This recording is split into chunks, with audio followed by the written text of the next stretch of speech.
United beralih ke Leny Yoro dan Matthijs de Ligt setelah meninggalkan diskusi mengenai target pertahanan tengah pilihan pertama klub Gerard Brandtwaite. Dua tawaran ditolak oleh Everton, yang terakhir bernilai sekitar 50 juta pound, dengan The Toffees menolak menurunkan penilaian mereka sebesar 75 juta pound. Di masa sebelum Ineos, United mungkin sudah membayarnya. Pengulangan situasi Anthony dan Harry Maguire. Namun ada alasan mengapa beberapa orang menjuluki kepala eksekutif baru Old Trafford, Omar Berrada, sebagai no man alias pria yang berkata tidak. Di Manchester City, Berrada seringkali menjadi orang yang mengakhiri perburuan pemain yang menurutnya terlalu mahal oleh klub penjual. Pria yang mengatakan tidak. City menarik diri dan membiarkan MU memenangkan perlombaan untuk Maguire karena harga sebesar 80 juta pound dipatok Leicester. Menurutnya, melakukan kesalahan seperti itu akan berdampak signifikan selama bertahun-tahun, tepat menjelaskan bagaimana United akhirnya dibebani dengan begitu banyak pemain yang dibayar terlalu tinggi dan berkinerja buruk dalam beberapa waktu terakhir. Berrada mengatakan tidak ketika Everton meminta 75 juta pound terkait Brandtwaite pada awal musim panas. Berrada bersikeras agar United tetap teguh pada jumlah yang bersedia mereka bayarkan. 60 juta pound untuk Brandtwaite adalah jumlah maksimum yang mereka rasa layak untuknya. Pasukan Erik ten Hag pada akhirnya mendapatkan de Ligt dan Yoro dengan nilai gabungan 90 juta pound. Namun dengan Berrada yang membawa ilmu keuangannya yang luar biasa ke Old Trafford, Manchester United tampaknya akhirnya menyadari betapa pentingnya nilai tersebut. Jelang laga besok bertandang ke Southampton, Rasmus Højlund kemungkinan bisa bergabung dengan skuad aktif pada Sabtu ini. Meskipun ini adalah berita positif bagi Setan, dia belum tentu menjadi favorit untuk starter. Joshua Zirkzee, yang menggantikan pemain Denmark itu, telah tampil mengesankan dalam 3 penampilannya, mencetak 1 gol musim ini. Pasti akan ada persaingan untuk posisi awal, karena Højlund secara bertahap mencapai kebugaran penuh. Akan sangat menarik untuk melihat bagaimana persaingan sehat untuk peran striker ini berkembang seiring berjalannya musim.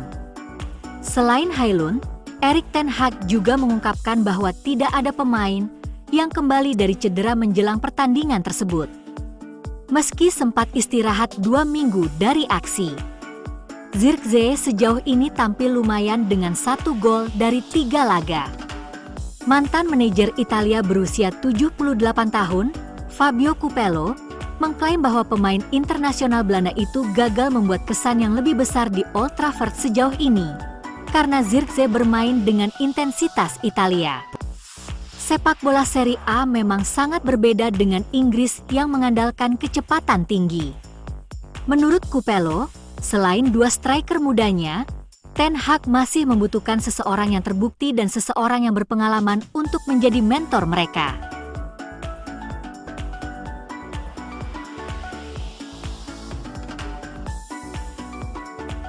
Corriere dello Sport membuka sebuah rahasia di bursa transfer musim panas yang telah berakhir. Menurut CDS, agen pemain berupaya untuk mendorong Denzel Dumfries menuju Manchester United di bursa transfer terakhir, setelah ia menolak minat Aston Villa. Pemain internasional Belanda itu memiliki sisa kontrak kurang dari 1 tahun.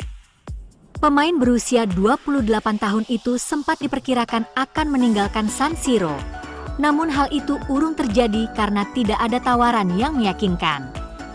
Andai Setan Merah memilih pemain Belanda itu, dia akan bergabung dengan MU, karena preferensinya adalah Manchester United. Agen dan perantara sang bek sayap diklaim melakukan upaya untuk membawa mantan pemain PSV Eindhoven itu ke Old Trafford. Upaya mereka tidak berhasil karena tim asuhan Erik ten Hag punya rencana lain untuk posisi bek kanan. CDS mengatakan Aston Villa telah melakukan pendekatan, namun Dumfries tidak memberikan persetujuannya untuk bergabung dengan mereka. Mereka menambahkan Dumfries sekarang akan menandatangani kontrak baru di Inter dan perpanjangan kontraknya akan segera diresmikan.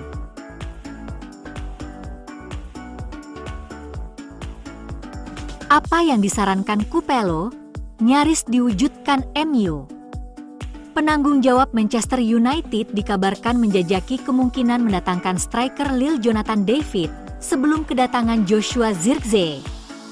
Pemain berusia 24 tahun itu telah menjadi pemain yang menonjol untuk Les Dogues sejak pindah ke klub Prancis itu dari Gent di Belgia pada jendela musim panas 2020.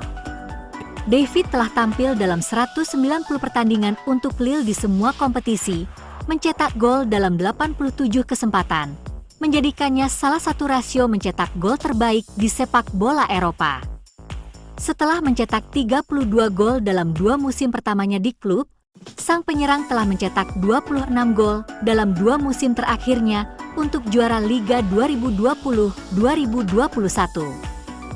Mencetak 29 gol dari 56 penampilan untuk Kanada, David juga menjadi andalan di kancah internasional dan berharap dapat membawa negaranya meraih kesuksesan di Piala Dunia 2026 di Amerika Utara. Menurut ESPN melalui The Sun, Man United tertarik untuk mengamankan David selama jendela transfer musim panas baru-baru ini. Laporan tersebut mengklaim bahwa Setan Merah telah memasukkan pemain berusia 24 tahun itu ke dalam daftar calon striker, dan pemain tersebut tersedia dengan harga diskon hanya 25 juta pound. Masih harus dilihat apakah Setan Merah melanjutkan perburuan mereka untuk David pada bulan Januari, ketika pemain Kanada itu dapat menandatangani perjanjian prakontrak menjelang berakhirnya kontraknya di Lille pada musim panas. Manchester City bisa terdegradasi karena dugaan pelanggaran FFP.